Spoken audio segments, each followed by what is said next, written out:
good afternoon, good evening, Jar of Marble dwellers and Jar of Marble curious. My name is Linda and this is Jar of Marbles. And I'm Bob. It's good to see you, Bob. It's always good to see me. I love being here. I know you always really enjoy yourself. Well, I try to. So what are we talking about today? Well, today I wanted to talk a little bit about ambivalence.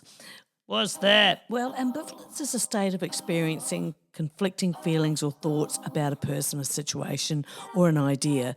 It is a complex emotional and cognitive phenomenon where positive and negative emotions coexist, often leaving the individual in a state of uncertainty or indecision. My favourite feeling. Ambivalence can be unsettling, but it also reflects the nuanced and multifaceted nature of human experience. Yeah, maybe not my favourite feeling.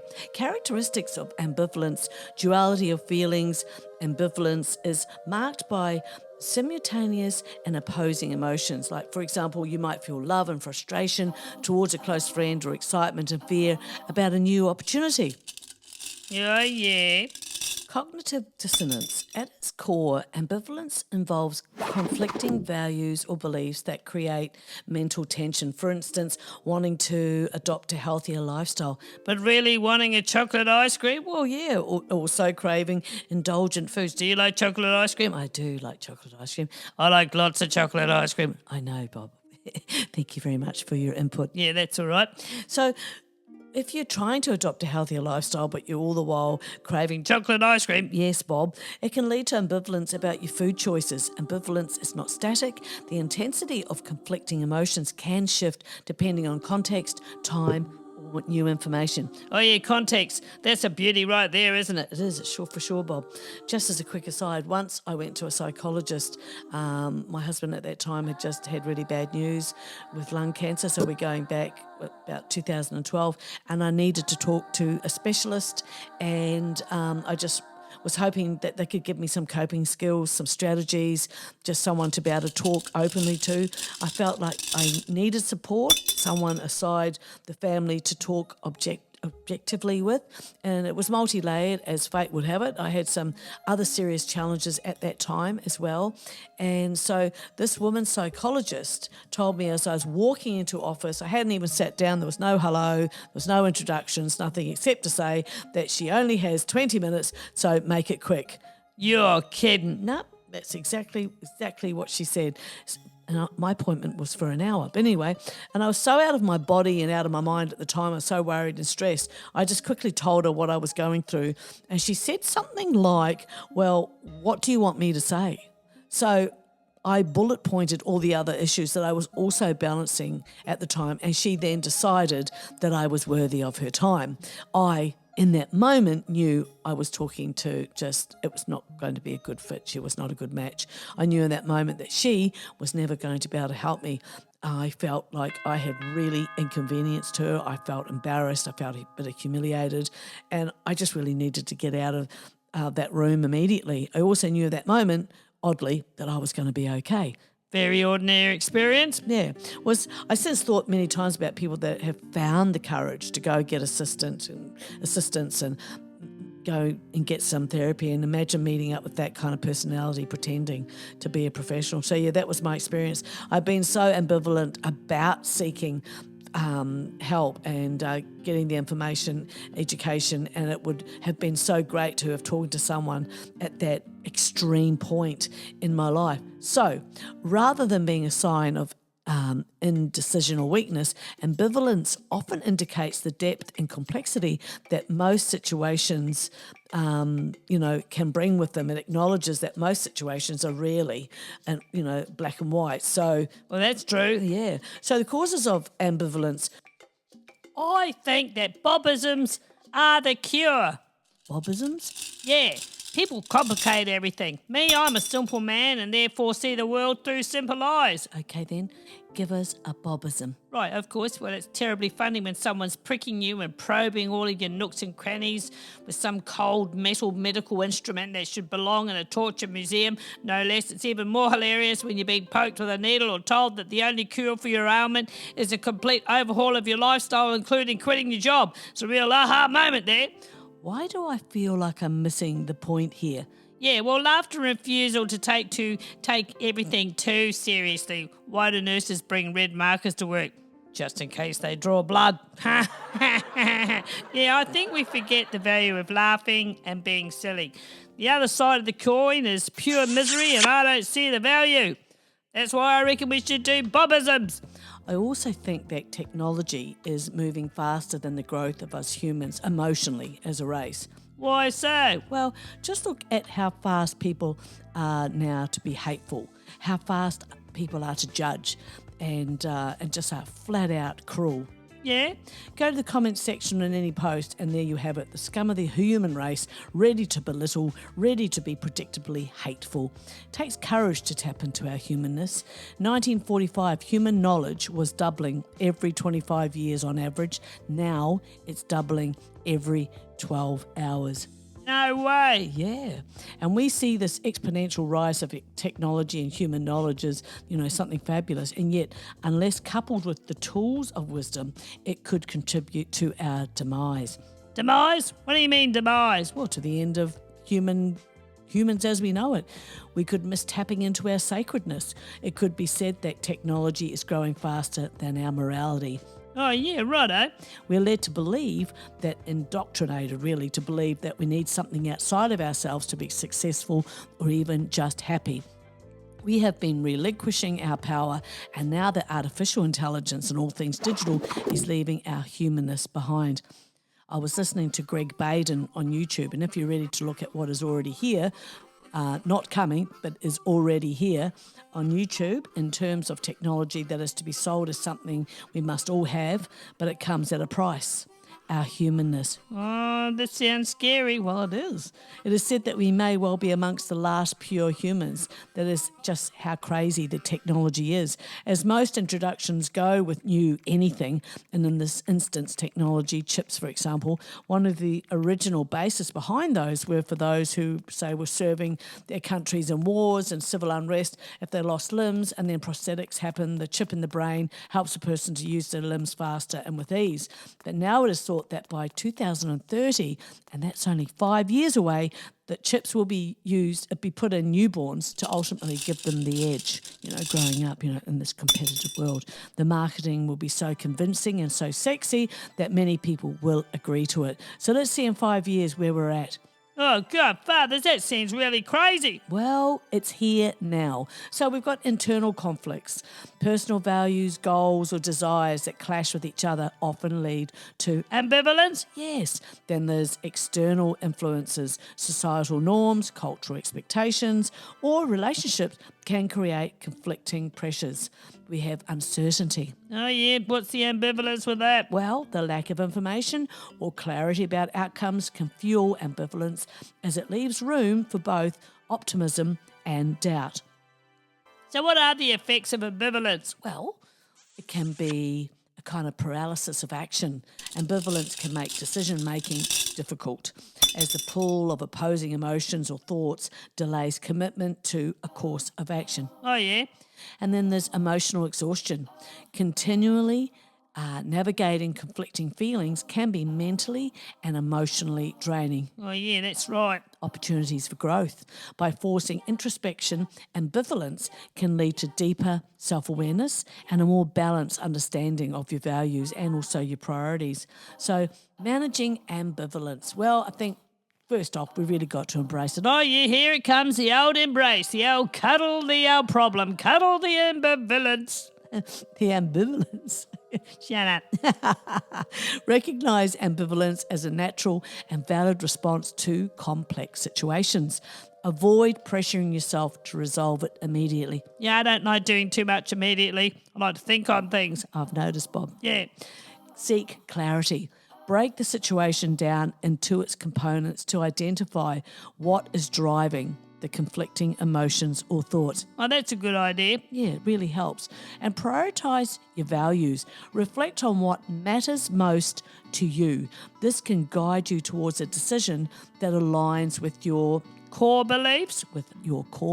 That's right, Bob. Talk it out.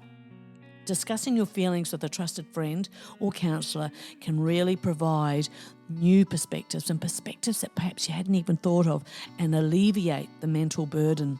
So the positive side of ambivalence. Yeah, I need a bit of positive. Give me the positive sauce. Give me the tea. Well, ambivalence is not always a hindrance. No? No, it can be a source of creativity and innovation. And by holding space for opposing ideas, ambivalence encourages critical thinking. Oh, now we like a bit of critical thinking. We do. And openness to alternative solutions. It also fosters empathy, as understanding your own mixed feelings can help you relate to the complexities of others' experiences. Oh, yeah, I like that. Yeah, me too. Much better. So, in essence, ambivalence is a mirror of life's intricacies. Learning to navigate and accept it can lead to richer, more meaningful engagements with the world and the people in it. Ambivalence, characterised by mixed feelings or contradictory attitudes toward a particular issue, can have profound effects on countries, both internally and in their relationships with other nations. When ambivalence becomes widespread in a society or among its leadership, it can influence political decision-making, economic choices, and also, hold on a minute, and also... Yeah, what? What do you think? Policy, social cohesion. Yeah, very good. And foreign relationships, or foreign relations, I should say. You know, I ask myself, I say, am I ambivalent? Well, yes and no. Well, there you go, Bob. Here's a Bobism for you. For all those that received a book from me at Christmas, they're due back at the library next Friday. Thank you. And another Bobism promised. You promised? Yeah, I promised myself. So if you die and get cremated, you can put it into an hourglass and still be included in family game night. Ha! Boom. Geez, Bob. Hashtag ambivalence. Ambivalence, often seen as indecision or confusion, can actually be a powerful tool in certain situations. Yeah, here we go. It allows for flexibility and nuanced thinking, which can help us navigate complex decisions and ambiguous situations more effectively. And here's how it can save the day with a few examples. Oh, yes, I love me some examples. Okay, so here's 5. Ambivalence in relationships. Oh, yeah, go on, give it to me. Sometimes being ambivalent about a situation or a relationship can give us the space to avoid rash decisions. Oh, yes. In romantic relationships, for example, the person may feel torn between staying with someone or leaving, and this sense of ambivalence can push them to reflect more deeply on their feelings, values, and their priorities. It helps them avoid acting impulsively or making a decision that they might regret later. Oh, yeah, very true. So you've got a good thinking brain. Thanks, Bob. Yeah, because you're old. Thanks, Bob. That's all right. The ambivalence acts as a kind of emotional pause button, Oh, yes, an emotional pause button. I do like that. allowing time to assess the situation more clearly. Getting old sucks big time. I just threw my back out because the toaster startled me. Yeah, I pulled a muscle turning over in bed. Yeah, it could happen to any queenager. An example, imagine someone in a toxic relationship who feels ambivalent about staying. They might be torn between love that they had for the person and the desire to escape the toxicity. This ambivalence prompts them to step back, check out the needs, seek advice from dependable friends or a therapist, ultimately leading to a healthier decision to end the relationship. Talk about an adulting fail. Turned on the wrong burner and have been cooking nothing for about 25 minutes. I'm glad I'm not the only one that does that. Yeah. Okay, so the second example is ambivalence in decision-making. Oh, yeah, that can be tricky. Ambivalence can also help us make better, more thoughtful decisions in complex scenarios. When we feel torn between two options, it might indicate that both have pros and cons and that careful deliberation is required instead of hurrying to a decision. Ambivalence can act as a signal to gather more information, ask questions, or even wait for for clarity. It encourages a slower, more mindful approach. Oh, yeah, I get it. True. So being ambivalent is not necessarily a bad thing. Well, no, not at all. An example is a person deciding whether to take a job offer and say in a new city might feel ambivalent due to the unknowns, new environment. They could get homesick. Yeah, travel times, or just changes to their lifestyle in general. You were going to say left. Yeah, it was their lifestyle. Oh, I finally got to see my doctor on Monday and I showed him the rash on my bottom, but he just ignored me and kept pushing his cart through Costco. Oh, Bob. Yeah, all right. However, this ambivalence allows them time to research the city, weigh out the financial and personal aspects, and maybe even visit before making a final decision. Without the hesitation that comes from ambivalence, they might have leaped into a decision too soon. Yeah, very true there, Dweller, very true. And number 3, then we have number 3, which is ambivalence in conflict resolution. In tense situations or conflicts, ambivalence allows for an open-minded approach. You got it? Yeah, shut up, Bob. Yeah, when I see rich, snooty-looking women at the grocery store, I pretend I need something and I say, "Excuse me, do you work here?" You know, just to keep things real. Good on you, Bob. That's almost a Bobism. Yeah, that's what I thought. When people are uncertain about which side to take or how to resolve a disagreement, it can open the door to empathy, active listening, and creativity in finding a compromise. An arrangement of sorts. Yeah, A settlement, if you will. yeah, that's right, Bob. Ambivalence helps prevent the knee-jerk reaction to pick a side and instead promotes a balanced view, allowing for more fair conflict resolution. So no blues in the backyard then? Well, hopefully not, Bob. An example, in a workplace dispute, a manager might feel ambivalent about taking sides between two employees with different perspectives. This ambivalence forces the manager to listen carefully to both sides, understand the root cause of the issue. They're sounding complicated. Well, yeah, and work towards a solution that satisfies both partners rather than making a rush decision that could worsen the conflict. I was thinking about my cereal this morning. If someone from Ziploc could contact literally anyone in the cereal business, that would be great. Yeah, or the flower business. Right? Yeah, for sure, Bob. And number 4, ambivalence in creativity. Ambivalence can also be a tool for creative problem solving. Creative processes often involve exploring multiple possibilities and not being tied to a single solution. Did you know that a candle flame smells like nostril hair? No, I did not know that. Yes, it does. The uncertainty that comes with ambivalence can encourage individuals to think more expansively and experiment with different approaches. Scare them into submission, I say. Just scare them into submission. Well, Bob, sometimes it's a feeling of being torn between different ideas that sparks innovative solutions. Oh, all right then. Example, a writer might feel ambivalent about which direction to take a story, whether to make the protagonist a hero or an anti-hero, for instance. This ambivalence could push the writer to experiment with both paths, ultimately leading to a more complex, layered character and a more engaging narrative. I have found that if you tuck one part of your pant legs into your sock, people expect less of you. Good on you, Bob. I know. And lucky number 5, ambivalence in political and social change.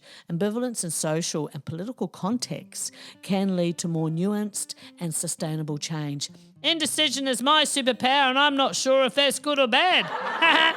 A bit ambivalent much? Yeah, I know. When people feel ambivalent about policies or ideologies, it may prompt them to engage in deeper conversations, critically analyse issues from multiple angles and propose compromises that address the needs of various groups. Well, one would hope. Part of me wants to go, part of me wants to stay, and a part of me is napping. Oh yeah. Rather than adopting extreme positions, ambivalence can lead to solutions that are more inclusive and considerate of different perspectives. You know, everyone preaches body acceptance till you show up naked at the company picnic. Picket? Yeah, the picnic. Company picnic. Picnic, yeah. Oh dear. Example, in a debate about climate change policies, individuals, oh shut up Bob, individuals who feel ambivalent about immediate drastic measures might push for policies that balance environmental sustainability with economic concerns. This could lead to a more gradual but effective transition, preserving jobs while addressing climate goals. #ambivalence. In all of these situations, ambivalence can save the day by promoting thoughtful consideration, preventing rash decisions, and encouraging deeper reflection. Yeah, I got a rash. Yeah, righto. Sometimes I find myself living in the grey area where decisions fear to tread. Oh, yes, ambivalence will do that. It's not always about having a clear answer immediately, is it? But rather about giving ourselves the time and the space to make the best possible decision, which ultimately leads to better outcomes. Yeah, I think I get it, yeah. Most of my decisions are loosely based on whether or not it's legal or merely frowned upon. Bob, Yeah. that's a Bobism if I ever heard one. Yeah, correct, my dear. A Bobism. One of my finer Bobisms. When I say if I recall or if I remember correctly, I'm actually being polite about being right. I remember and I'm correct. Good on you, Bob. Good on you. Yeah, I know. Ambivalence is a prevailing force in both society and our personal lives, shaping the way we interact with the world and navigate our own experiences. In a rapidly changing world where values, norms and expectations are in constant flux, ambivalence allows for the coexistence of conflicting emotions, desires and beliefs. I'm not sure if I'm having an existential crisis or just a normal day. Oh, I feel you, Bob. I feel you.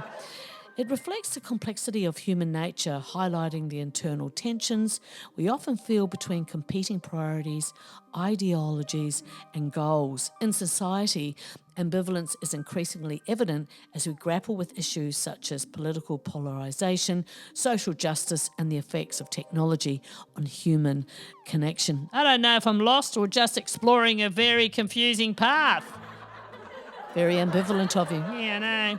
People find themselves torn between opposing views, struggling to reconcile their need for personal freedom with collective responsibility, or balancing the pursuit of progress with the preservation of tradition. This tension can lead to feelings of confusion, indecisiveness, or even inaction as we try to make sense of the contradictions around us. I'm torn between wanting peace and stirring up the chaos. I guess it's just a mood. Good on you, Bob. Yeah. On a personal level, ambivalence manifests in our relationships, career choices, and overall sense of purpose. We may feel torn between different paths, unsure of what will bring us fulfillment or happiness. Hey, where do you find a cow with no legs? Right where you left it. Ha! Ha! The pressure to make the right decision can lead to self-doubt as we question whether our choices align with our authentic selves or with societal expectations. That's a beauty. Yet while ambivalence can be a source of discomfort, it also offers opportunities for growth and self-discovery. Hey, what's a really sad strawberry called? A blueberry.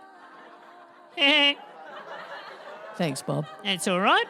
By embracing the uncertainty and complexity of our feelings, we open ourselves up to a deeper understanding of who we are and what truly matters to us. Hey, what do you call a fly without wings? A walk. Ha! Get out, walk. Oh, jeez, I'm on fire today. Ha! Ultimately, ambivalence reflects the richness of the human experience. Oh, yeah. Reminding us that life is not always about certainty or resolution, is it? But about learning to navigate and make peace with the contradictions that define our existence. The contradictions that define our existence. Got a nice ring to it. It's farewell, isn't it? Is it, Bob? Yeah, I can tell you've concluded and it's feeling like the end. Yeah, well, it is, Bob, but we'll be back next week. So, say good day to the family for me, give the housefly a nod, and we'll see you next time, okay? Okay then, bye. Bye!